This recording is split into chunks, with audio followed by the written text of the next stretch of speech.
মায়া দাস, মায়া kitchen থেকে সকলকে আমি শুভেচ্ছা জানাচ্ছি। তো আজকে দুপুরবেলা কি কি রান্না করেছি, এটা আলু গোল গোল করে কেটে বেসন দিয়ে বড়া করা হয়েছে, বাঁধাকপির বড়া, সজনার ডাঁটা দিয়ে, কুমড়ো আলু, নানা রকম সবজি দিয়ে, ডালের বড়ি দিয়ে একটা তরকারি করা হয়েছে।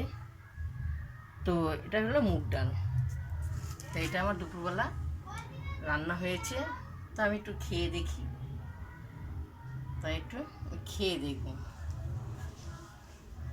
এইটা একটু খেয়ে দেখি, খুব সুন্দর।